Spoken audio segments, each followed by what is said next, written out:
Latest episode দেখুন একদম add free.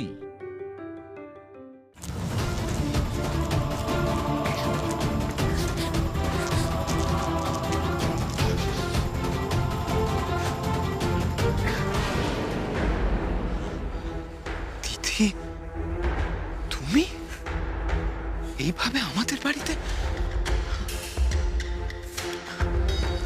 এদিকে এসো,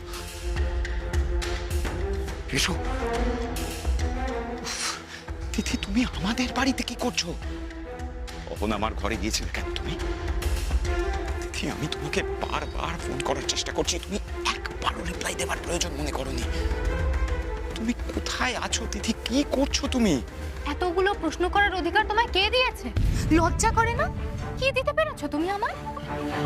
তিথি, তিথি, বিশ্বাস করো, আমি তোমাকে খুব মিস করেছি। বিশ্বাস করো তিথি, আমি শুধু তোমাকেই ভালোবাসি।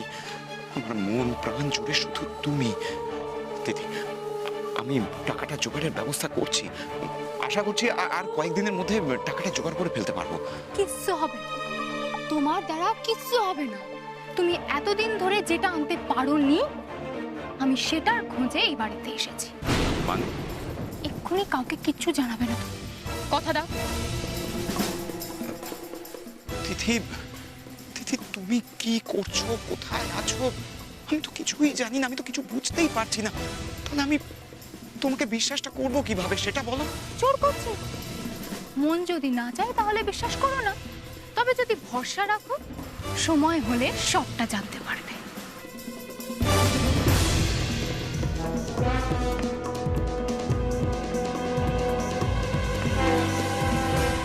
বাই। তিথি,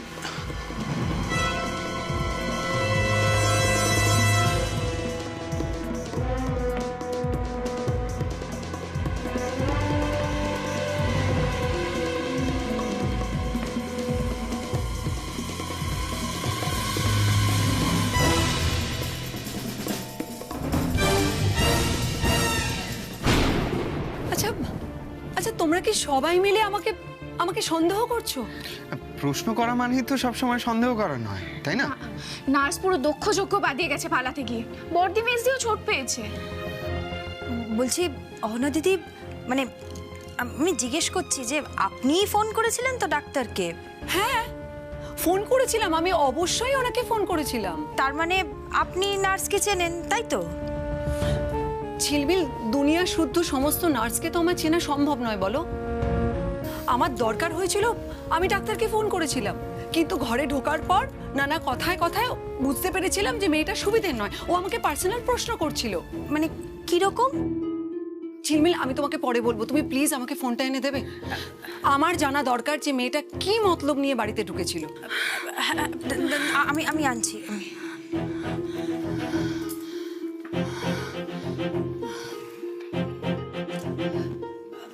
অহনা দিদি, আপনার ফোন। থ্যাংক ইউ ঝিলমিল।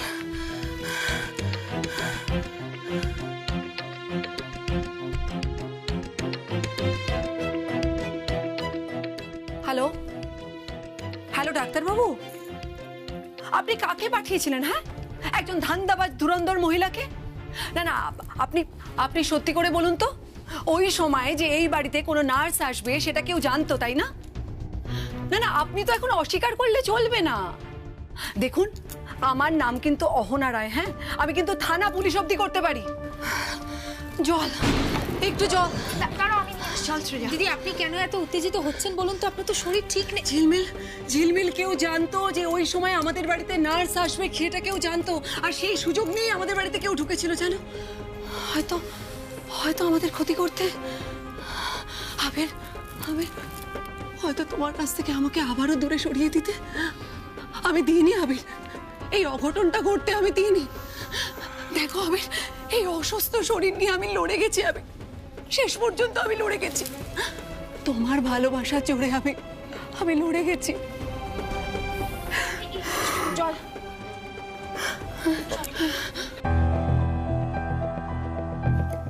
আস্তে আস্তে আস্তে। আমি বলছি অহনা দিদি, কে এসেছিল, কেন এসেছিল, এটা কিন্তু আমাদের খুঁজে বার করতেই হবে। বার করতেই হবে ঝিলমিল। আর সে বেশি দূর যায়নি, চলো এক্ষুনি আমাদের বেরোতে হবে। না চলো না চলো, না না, আপনি না, আপনি শান্ত হনে কি এই শরীর নিয়ে আপনি খুঁজতে বেরোবেন? দেখুন, এত উত্তেজিত হবেন না, ডাক্তার কিন্তু বারবার করে বলেছে। তবে তুমি যেটা বলেছিলে এখন আমার মনে হচ্ছে সেটাই ঠিক। কোন বিষয়টা? ওই নার্সের গায়ে পারফিউমের গন্ধ ছিল, আমি পেয়েছি। আমিও। হ্যাঁ, চেনা চেনা না?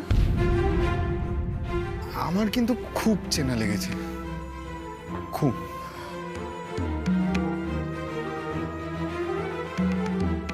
তাহলে কি আমি যেটা ভাবছি সেটাই?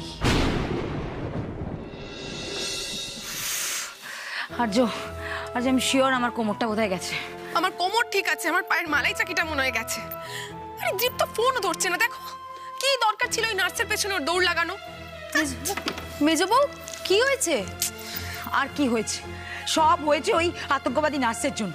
সবাইকে ধাক্কা মেরে চলে গেল, আর আমি আবার উঠতে গিয়ে পাটাও লাগলো। উফ, কি যে করলাম না। ফিনফিনে চেহারা, কিন্তু এমন করে গুতিয়েছে না পুরো ষাঁড়ের মতো। খুব লেগেছে তাই না? দাঁড়াও, আমি ব্যথার মলম আর স্প্রে নিয়ে আসছি। কিন্তু একটা জিনিস আমি বুঝতে পারছি না, নার্সটা কি করতে এসেছিল?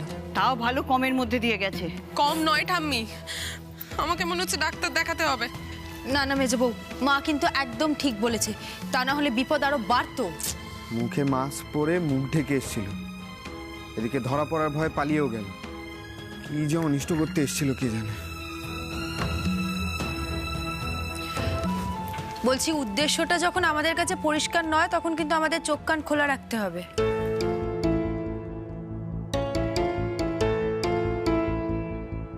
কিরে, ধরতে পারলি?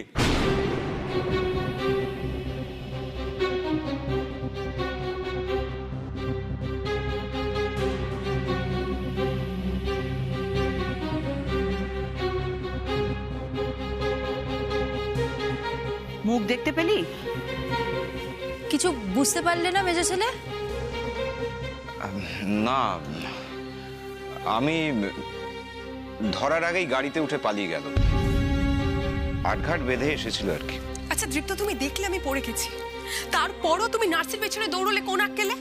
চৈতালি, ও তো ধরবার জন্যই গেছিল নাকি? আমি সব জানি বর্দা, দীপ্তর লিস্টে চৈতালির নামটা অলওয়েজ নিচেই থাকে। আচ্ছা, কেন শুধু শুধু এই ধরনের কথা বলছো চৈতালি? ও দুম করে তোমাদের ওইভাবে ধাক্কা মারলো বলেই তো আমার মাথাটা গরম হয়ে গেল। নে নে নে, আর সময় নষ্ট করে লাভ নেই, বুঝলি? মাথা গরম করিস না, কাজে লেগে পড়। মলম এসছে, পা টিপে দেবো। যা যা। এই নাও।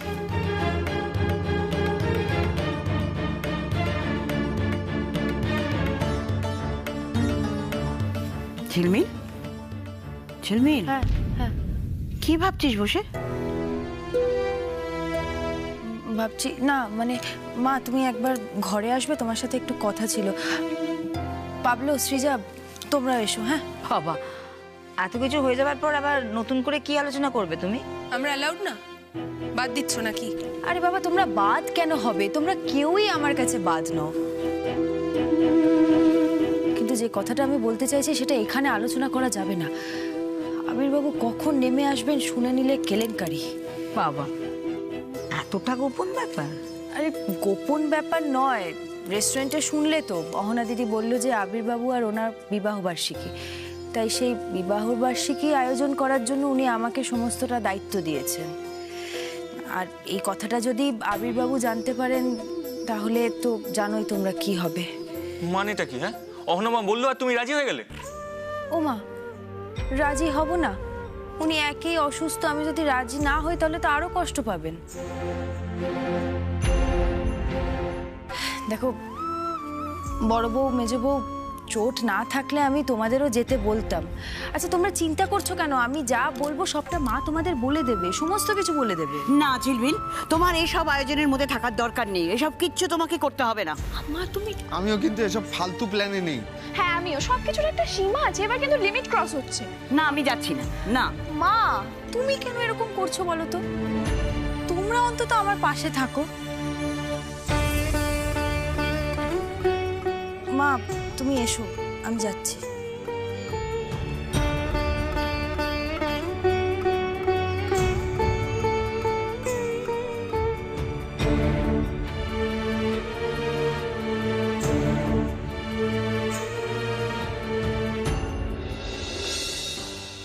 এই যে ঝিলমিল, তুই ডাকলি বলে আমি আসতে বাধ্য হলাম।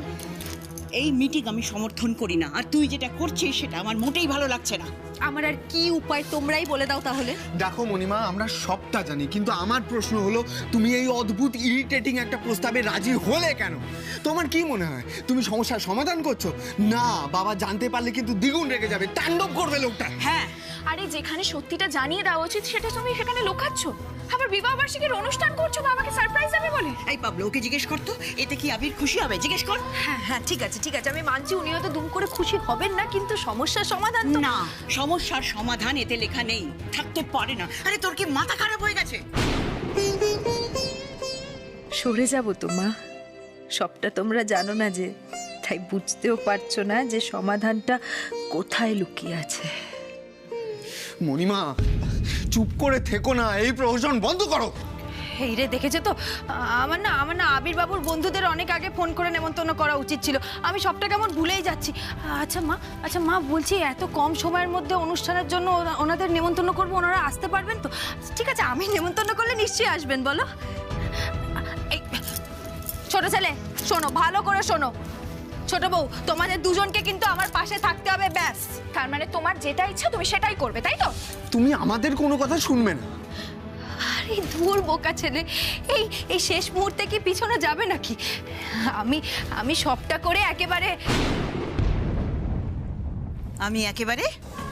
চুপ করে গেলি কেন? বল, শেষ কর। আমি একেবারে কি বল? শান্ত হব, তার আগে নয়। দেখেছো তো, আমি সবকিছু ভুলে যাচ্ছি। বড় বউ মেজ বউ ওরা আঘাত পেয়েছে, ওরা কিচ্ছুটি সাহায্য করতে পারবে না আমাদের। এই যে তোমাদের দুটোকে কিন্তু আমাকে সাহায্য করতেই হবে, ব্যাস। আর সমস্ত গোছগাছ আজকে রাতের মধ্যে সেরে নিতে হবে, কালকের জন্য কিচ্ছু রাখা যাবে না, ব্যাস।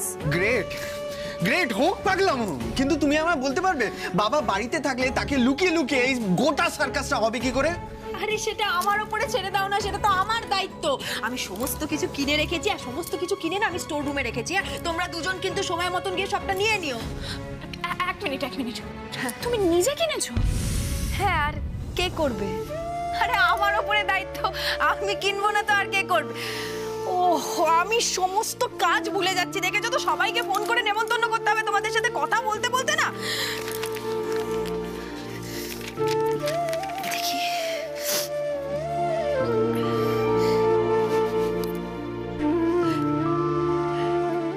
হ্যালো, হ্যাঁ বলছি, আপনি আবির বাবুর বন্ধু শঙ্খ ঘোষাল বলছেন?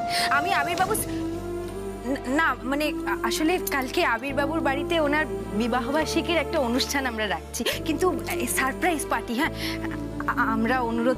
আমি অনুরোধ করছি আপনি যদি সপরিবার আসেন তাহলে খুব ভালো লাগবে ওনার। কিন্তু একটা রিকোয়েস্ট, হ্যাঁ, আবির বাবু কিছু জানে না, সারপ্রাইজ পার্টি তো, চুপি চুপি, একদম সবটা চুপি চুপি করা হচ্ছে তো। হ্যাঁ, আমি ওনাদের পারিবারিক বন্ধু না। আমি আশ্রিতা।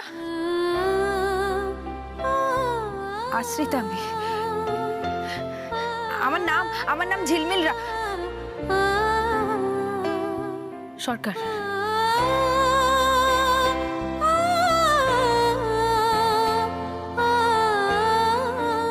ঝিলমিল সরকার।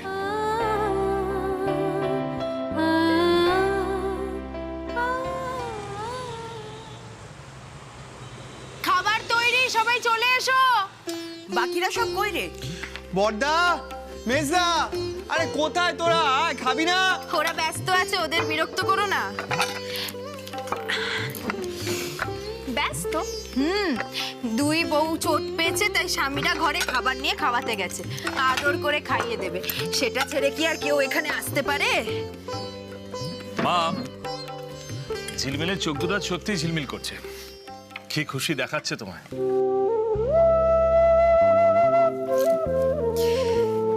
গুরুমশাই, পরীক্ষায় পাশ করেছি, কলেজে ভর্তি হব, এখন তো আমার খুশি থাকারই দিন।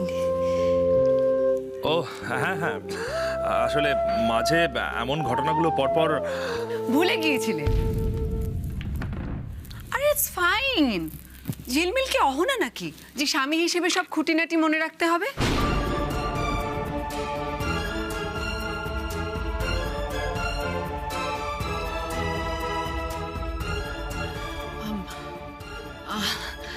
এনিওয়ে, তা ছাত্রীটি কি ভালো নাকি গুরুমশাই দায়িত্ব নিয়ে পড়িয়েছেন? কোনটা মা? ছাত্রী মোটেই মনোযোগী নয়।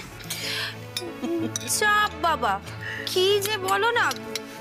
এ কি, আমি পাশ করলাম তাও নিন্দে করছো? হ্যাঁ, পাশ করেছো বলে ভর্তি হওয়ার সময় জ্বরের নাটকটা আমরা ভুলে যাবো? সত্যি লেপের নিচে ঠকঠক করে নাকি জ্বরে কাঁপছে। হে মা, তারপর? তারপর আর কি, আবির ধরে ফেললো। ঠিক হয়েছে, গুরুমশাই করা হলে ছাত্রীকে তো একটু দুষ্টু হতেই হবে, তাই না ঝিলমিল? ঝিলমিল, আমি তোমার দলে।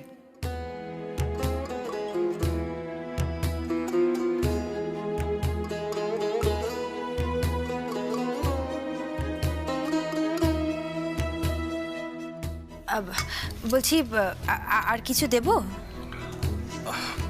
আগে তুমি বলো কি নেবে? পরীক্ষায় পাশ করলে আমার থেকে কি নেবে বলো। ঝিলমিল, ভালো দেখে একটা কিছু চেয়ে নাও। আবির যখন মুখ ফুটে তোমাকে বলেছে। সে কেউ বলুক চাই না বলুক অহনা দিদি, আমি তো আবির বাবুর থেকে ঠিক কিছু না কিছু চাইবো। এত বকুনি খেয়েছি, কিছু চাইবো না?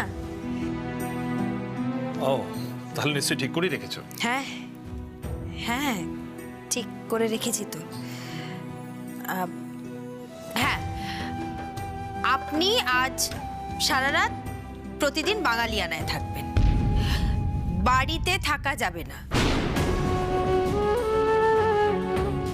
সে প্রতিদিন বাঙালিয়ানাই হোক বা অন্য কোনো হোটেলই হোক না কেন, মোট কথা বাড়িতে থাকা যাবে না, ব্যাস।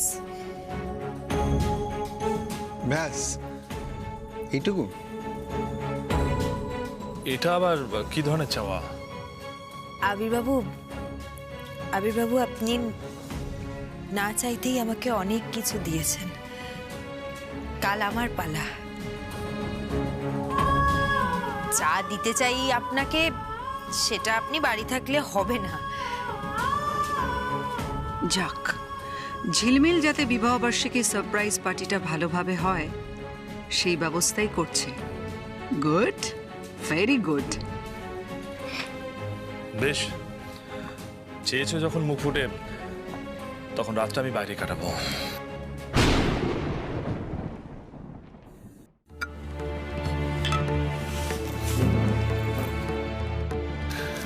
এ কি, খেলে না? পাবলো, খাবারটা শেষ করে ওঠো। না, আমার হয়ে গেছে, আমি এলাম। আমি উঠি। মা, না মানে তুমিও খেলে না না? না না না, আজ আমার ইচ্ছে করছে। আচ্ছা, তুমি তো দুধ খাও খাবার পরে, আমি তাহলে দিই? না, আজকে নয়, ভাল লাগছে না। তুই এদিকের কাজ চটপট গুছিয়ে নিয়ে শুতে আয়, আমি যাচ্ছি।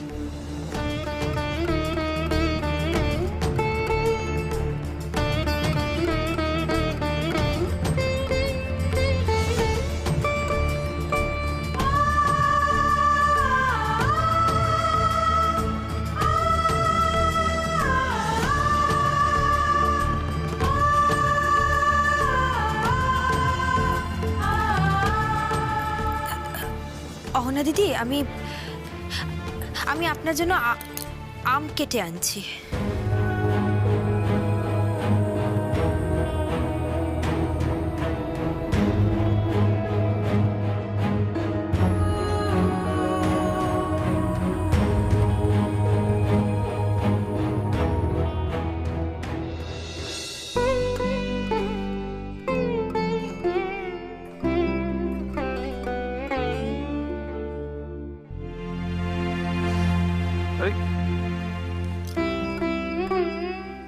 কি হলো, হঠাৎ প্রণাম করলে যে?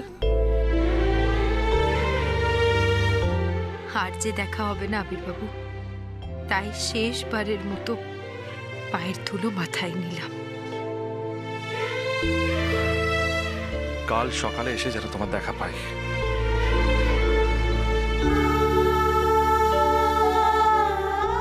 কি হলো, কথা দাও।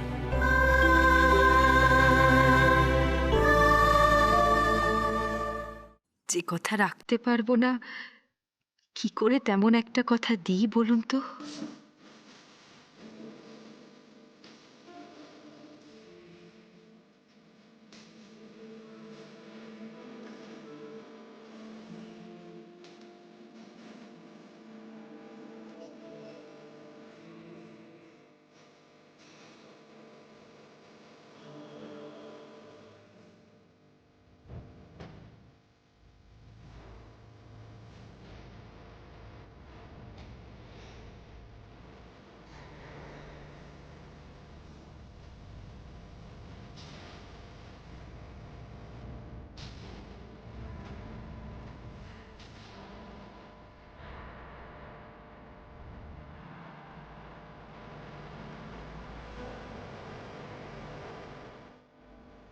ইচ্ছে করে ছুটে গিয়ে আছড়ে পড়ি আপনার বুকে, কিন্তু না, আর না, আর না, আর যে সম্ভবই না।